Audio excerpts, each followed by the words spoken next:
Okay, good afternoon, dear students. Today we will discuss types of errors. Okay, so next topic है हमारे पास types of errors. All errors may be classified into following two categories. हमारे पास दो type की categories हैं errors के लिए. ठीक है, तो ये important topic है आपका. Errors affecting trial balance. पहला आपका जो इसका कैटेगरी है वो ये है जो एरर ट्रायल बैलेंस पे अफेक्ट करती है. सेकंड कैटेगरी है error not affecting trial balance. ये वो एरर्स हैं जो कि ट्रायल बैलेंस पे अफेक्ट नहीं करती हैं.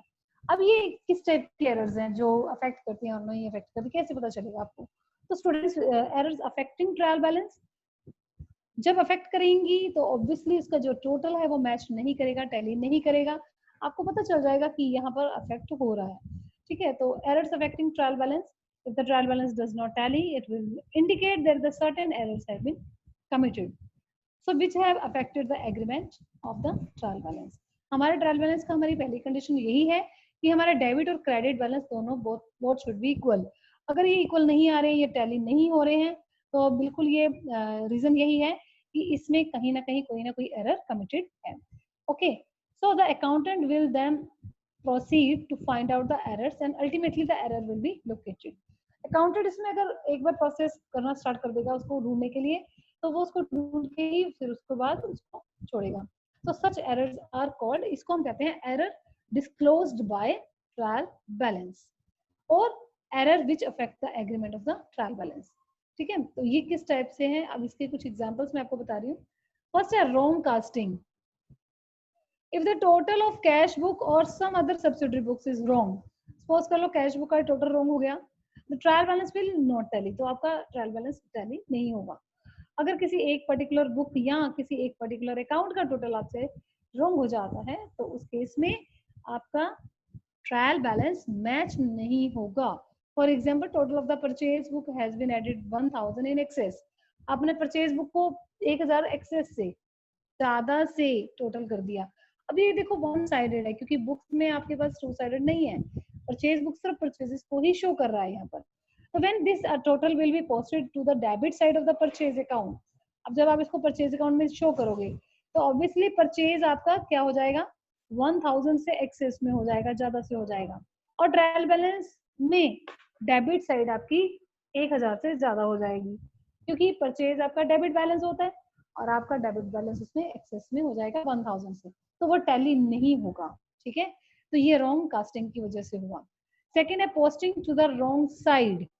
अब if instead of the posting an amount on the debit side of an account, it is posted to the credit side. आपने इसकी साइड ही गलत कर दी तो उस केस में भी ये आपका टोटल मैच नहीं होगा. For example, 2000 rupees have been purchase from Gopal. Gopal मतलब goods for 2000 have been purchase from Gopal, हमने परचेज की थी तो वो सप्लायर है. If instead of posting the amount on the credit side of Gopal account, it is posted to his debit. The debit side of the trial balance will exceed the credit by 4000. मतलब जो भी है अब आपकी उसको वो 4000 से आपका वो बैलेंस एक्सेस में, बिकॉज आपने उसकी जो साइड है वो गलत कर दी है, इसकी वजह से वो 2000 का इफेक्ट जो है वो 4000 के इफेक्ट से आ जाएगा. एक साइड पे जब आपने 2000 की एंट्री करनी थी, आपने उसकी जगह करने की बजाय आपने उसकी रिवर्स एंट्री कर दी, उसके दूसरी साइड में एंट्री कर दी, जो अल्टीमेटली डिफरेंस है वो 4000 का हो जाएगा. तो स्टूडेंट्स यहाँ पर जो ट्रायल बैलेंस में इफेक्ट आएगा वो 4000 से आएगा. ठीक है, देन है पोस्टिंग ऑफ रॉन्ग अमाउंट. अब अमाउंट अगर रॉन्ग हो जाती है, जैसे जीरोस का काफी इसमें जैसे मिसअंडरस्टैंडिंग हो जाती है, मिस्टेक होने के चांसेस जीरो की वजह से ज्यादा रहते हैं. कई बार आप जीरो कम लगा देते हो, कभी एक जीरो ज्यादा लगा देते हो, लेकिन उसकी वजह से काफी डिफरेंस आ जाता है. The trial balance will not tally the posting of the account is made with the incorrect amount. जैसे 600 अमाउंट है, सपोज कुछ भी परचेज किया है और आपने बाय मिस्टेक उसको 60 या 6000 लिख दिया, तो स्टूडेंट तब भी ट्रायल बैलेंस आपका टैली नहीं होगा. नेक्स्ट आपके पास है omission. omission of posting of one side of an entry. omission होता है भूल जाना. आप एक साइड पे कोई एंट्री करना भूल गए. For example, if the 500 have been received from Ram and correctly entered in the cash book, but if the omitted to be posted on the credit side of the Ram, the trial balance will not be tallied. क्योंकि आपने cash book में तो उसकी entry कर दी, आपने receive किया था, लेकिन राम से रिसीव किया था और राम के अकाउंट में आपने उसकी एंट्री नहीं की, पोस्टिंग नहीं की क्रेडिट साइड में, तो तब भी आपका ट्रायल बैलेंस टैली नहीं होगा। नेक्स्ट आपका है रीजन इसमें double posting in a single account.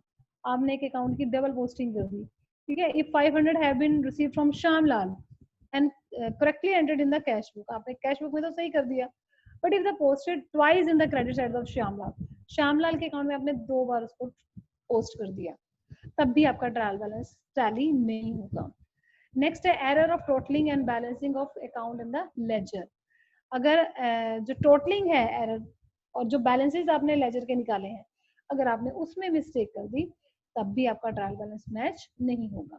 तो ये वो सारे एग्जांपल्स थे जिससे आपका जो ट्रायल बैलेंस है वो अफेक्टेड होता है, ठीक है। एरर्स अफेक्टिंग ट्रायल बैलेंस ये वो सारी थी, और errors disclosed by trial balance. अब सेकेंड इसमें जो आती है एरर्स, वो है errors not affecting trial balance. ये वो एरर्स हैं जो कि ट्रायल बैलेंस में होते हुए भी ट्रायल बैलेंस पे अफेक्ट नहीं करती हैं। So main object of preparing a trial balance is to check the accuracy of the account. But however, the equality of debit and credit of the trial balance does not mean that there are absolutely, मतलब आप अगर आप सोच रहे हो कि हमारा total batch हो गया है, तो इसका मतलब ये नहीं है कि एब्सोल्युटली करेक्ट है, no error in the books of account. So there may be a number of errors which may remain undetected in spite of the agreement of trial balance. Okay, so as such it is true that to say that the trial balance is not a conclusive proof of the accuracy of the books of account. There are certain errors which do not affect the agreement of trial balance.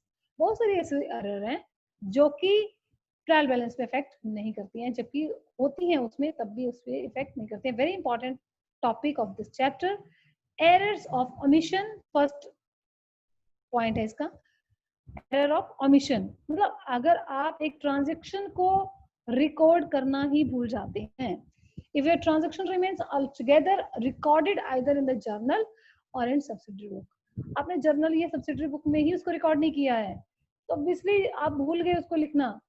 तो जब आपने उसको लिखा ही नहीं है, तो वो उसका दोनों इफेक्ट जो कि डबल इफेक्ट होते हैं आपके बताइए, दोनों इफेक्ट उसमें नहीं आएंगे, अल्टीमेटली ट्रायल आपका मैच हो जाएगा।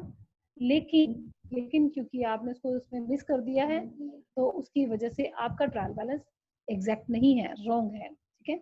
सच an error will not affect the, ये एरर जो है वो अफेक्ट नहीं करेगी। Okay, for example, suppose goods for 2000 have been sold to Ram on credit and the transaction was omitted to be recorded in the books, भूल ही गए उसको रिकॉर्ड करना, बेची थी राम को 2000 की बुक्स गुड्स, ठीक है। omission will not affect the trial balance in any way because neither has it been recorded on the debit side, ना तो ये डेबिट साइड में रिकॉर्ड हुई उसके राम के, और ना ही सेल्स के क्रेडिट साइड में इसको रिकॉर्ड किया गया, तो दोनों इफेक्ट नहीं आए। सेकंड है इसकी error of commission, if a wrong amount is entered and either the journal, अब आपने जब जर्नल में उसको एंट्री की तभी आपने उसकी रॉन्ग अमाउंट लिख दी। सपोज आपकी अमाउंट थी 420 और आपने लिख दिया उसको 240, बाय मिस्टेक हो जाता है ना, नंबर जो है वो आप एक्सचेंज कर देते हो, ठीक है, left to right, right to left हो जाते हैं कुछ भी, तो उसकी वजह से जो मिस्टेक आएगी। अब इसमें सेम, क्योंकि आपने उसकी रिकॉर्डिंग ही 240 से करी है और जबकि वो थी 420 से, अब वो 240 से ही डेबिट हुई है और 240 से ही दूसरे अकाउंट में जाके क्रेडिट हुई है, तो दोनों इफेक्ट उसके 240 से ही आए हैं। So ultimately trial balance will tally, इसमें हो जाएगा, बट इंस्टेड उसके बावजूद यहाँ पर इनएक्यूरेसी है, ठीक है। नेक्स्ट है आपके पास कंपनसेटिंग एरर्स। तो if the effect of one error is neutralised by the effect of the some other error, एक एरर जो है वो दूसरे को पूरा कर जाती है, such error are called compensating errors.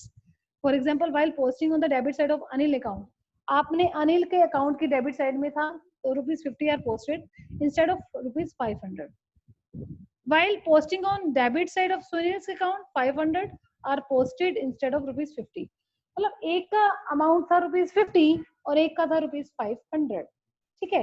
अब जिसका 50 था उसके ऊपर आपने 500 से पोस्टिंग कर दी है और जिसका 500 था उसकी आपने 50 से पोस्टिंग कर दी है। अल्टीमेटली दोनों अमाउंट्स आपकी ट्रायल बैलेंस में रिकॉर्ड हुई हैं, आ गई हैं लेजर से ट्रायल बैलेंस, ठीक है, और उसकी वजह से आपका ट्रायल बैलेंस मैच भी हो जाएगा। क्योंकि अमाउंट्स तो दोनों करेक्ट है, लेकिन जो वहाँ के नेम है, जो ऑनर्स के नेम है, जो नाम है पर्सन के, वो मिस्टेक है, उसमें मिस्टेक है आपकी, ठीक है। तो अल्टीमेटली वहाँ मिस्टेक है। तो these two mistakes will nullify the effect of each other, and in spite of the error in both the accounts, the trial balance will still agree. इसमें ट्रायल बैलेंस फिर मैच हो जाएंगे, लेकिन compensating error है क्योंकि एक की गलती दूसरे ने यहाँ पर कवर कर दी है, बट स्टिल एरर्स तो है, एक नहीं है बल्कि दो एरर है। यहाँ अनिल का अकाउंट भी और सुनील का अकाउंट भी दोनों ही अफेक्टेड हुए हैं, ठीक है। नेक्स्ट आपके पास आ रहा है एरर ऑफ प्रिंसिपल। अब यहाँ प्रिंसिपल मतलब उसके कुछ हम रूल्स एंड रेगुलेशन जिसको हम फॉलो करते हैं, अगर उसको यहाँ पर ब्रेक किया जाता है, when some fundamental principles of accountancy is violated while recording a transaction, error is termed as error of principle. तो ये कैसे होता है? So these errors are committed to those cases where a proper distinction between capital and revenue items. अब आपने क्या किया, capital expenditure को एज ए रेवेन्यू ट्रीट कर दिया। अब ये कैपिटल और रेवेन्यू आइटम्स क्या होती हैं, ये आप थोड़ा सा ध्यान से समझेंगे। इसमें हमारे पास ये 3 पॉइंट्स हैं। When a capital expenditure is treated as revenue expenditure, for example, if the purchase of furniture, आपने फर्नीचर परचेज किया था, treated is as a purchase, इसको गुड्स की तरह ले लिया, ठीक है। जब आप गुड्स परचेज करते हो तो आप परचेज को डेबिट करते हो, ओके, और परचेज में आप इसकी एंट्री कर देते हो। लेकिन जब आप फर्नीचर परचेज करते हो तो आप वो आपकी एसेट है, और एसेट के लिए आप उसको फर्नीचर में डेबिट करते हो। अल्टीमेटली होते दोनों ही डेबिट है, ठीक है, और इनका फैक्टर जो है वो ट्रायल बैलेंस की डेबिट साइड पे ही रहेगा, इसलिए ट्रायल बैलेंस तो आपका मैच हो जाएगा। लेकिन आपके दो अकाउंट यहाँ पर रॉन्ग हो जाएंगे, फर्नीचर भी और परचेज भी। तो ये है कि जब आपने कैपिटल एक्सपेंडिचर को आपने रेवेन्यू एक्सपेंडिचर ट्रीट कर दिया। सेकंड है when revenue expenditure is treated as a capital expenditure, ये रिवर्स है। अब यहाँ पर बाय मिस्टेक क्या है, if amount spend on the repair of old machinery, पुरानी मशीनरी को रिपेयर कराया था और उसकी जगह पर गलती से आपने मशीनरी अकाउंट को ही डेबिट कर दिया, ओके, और करना था यहाँ पर रिपेयर को, रिपेयर अकाउंट में जाना था, रिपेयर आपका एक्सपेंस होता है, एक्सपेंडिचर है वो, और रेवेन्यू एक्सपेंडिचर है, और आपने उसको मशीनरी में यानी कि कैपिटल टाइप की नेचर में एसेट में उसको कर दिया। अल्टीमेटली दोनों डेबिट होंगे और मैच हो जाएगा, ठीक है। लेकिन यहाँ पर भी ये बहुत बड़ी मिस्टेक है। नेक्स्ट है error of posting in wrong account. Fifth point आपके पास आ रहा है। फिफ्थ पॉइंट, रॉन्ग अकाउंट में अगर आप पोस्टिंग कर देते हो, if while posting from the books of original entry posting is made to a wrong account but on the correct side, करा आपने करेक्ट साइड में ही है लेकिन अकाउंट रॉन्ग हो गया, तो error will be not affected, तभी ये ट्रायल बैलेंस पे इफेक्ट नहीं करेगी। अब मान लीजिए राम का अमाउंट आपने श्याम में डाल दिया और श्याम का अमाउंट आपने राम में डाल दिया, ठीक है। या फिर आप ऐसे कर सकते हो इसमें कि goods are sold to Ram on credit but Shyam account is debited in place of Ram account in ledger, आपने राम की जगह श्याम का नाम लिख दिया। यहाँ पर trial balance would tell in spite of the error in both the account, दोनों के अकाउंट रॉन्ग होने के बावजूद भी आपका ट्रायल बैलेंस इसमें भी मैच हो जाएगा। तो यहाँ पर भी मिस्टेक है, एरर है, ठीक है स्टूडेंट्स। ओके, तो ये सारी हमारी एरर्स है जो हम यहाँ पर ट्रायल बैलेंस में करते हैं और इसको हम लोकेट भी करते हैं बाद में, ठीक है। अब ये सस्पेंस अकाउंट क्या है, क्या होता है कि समटाइम बहुत हम एफर्ट्स करते हैं, अकाउंटेंट जो है वो पूरा लोकेट करता है ट्रायल बैलेंस को, तब भी ट्रायल बैलेंस मैच नहीं हो रहा है, टैली नहीं हो रहा है, तो उस केस में फिर क्या करें, क्योंकि हमारा उसमें बहुत टाइम वेस्ट होता है और उस टाइम को बचाने के लिए कह लो कि उस टाइम पीरियड को सेव करने के लिए हमें क्या करना होता है, क्योंकि आगे इन्हीं ट्रायल बैलेंस की हेल्प से हमें फाइनल अकाउंट्स भी यहाँ पर प्रिपेयर करने होते हैं। तो इसलिए उस टाइम पीरियड को सेव करने के लिए हम उसको तब तक के लिए एक ऐसे अकाउंट में उस बैलेंस को रख लेते हैं, जो बैलेंस जिस साइड भी आ रहा है, सपोज डेबिट साइड में बैलेंस आ रहा है या क्रेडिट साइड में बैलेंस आ रहा है आपके पास, उस बैलेंस को हम सस्पेंस अकाउंट में डाल देते हैं। सस्पेंस का मतलब होगा कि अभी हमें भी नहीं पता कि ये किस से, ये अमाउंट जो है वो किस टॉपिक या किस हेड से रिलेटेड हो सकती है। तो जैसे ही वो मिस्टेक हमारे सामने आएगी हम उस सस्पेंस अकाउंट के साथ उसको रेक्टिफाई कर लेंगे, ओके। तो तब तक के लिए हम उसको सस्पेंस अकाउंट में शो कर देते हैं, राइट। जैसे इलस्ट्रेशन 8 आपके पास गिवन है, यहाँ पर देखो इलस्ट्रेशन नंबर 8 आपके पास दी हुई है, इसमें आपके पास ये क्वेश्चन गिवन है और लास्ट में यहाँ पर आपके पास टोटल जो है वो मैच नहीं हुआ है। ये देखो टोटल आपके पास आ रहा है 1,76,000 और 1,76,600, तो यहाँ पर आपका टोटल मैच नहीं हो रहा है, ओके। तो ट्रायल बैलेंस जब आप हम बनाएंगे, एक तो ये पहले आपने ये देखना है कि इनएक्सपीरियंस्ड अकाउंटेंट ने बनाया हुआ है, इट मींस इसमें मिस्टेक हो सकती है, आपको दोनों साइड्स में चेक करके ध्यान से इसको अगेन अपना नया ट्रायल बैलेंस यहाँ पर मैच करके बनाना है। तो ये देखना है कि अगर कोई साइड गलत चूज की है, डेबिट को क्रेडिट में या क्रेडिट को डेबिट में किया है, वो आपको उसमें करेक्ट साइड में लिखना है। करेक्ट साइड में लिखते हुए अब अगर आप जब आप इसका टोटल करोगे और टोटल में अगर कुछ चेंज आ जाता है, तो आप जैसे यहाँ डेबिट बैलेंस में 1000 से ये बैलेंस आ रहा है, तो उसको आप शो करेंगे सस्पेंस अकाउंट के नाम से। ये देखो लास्ट आइटम है आपकी सस्पेंस अकाउंट 1000।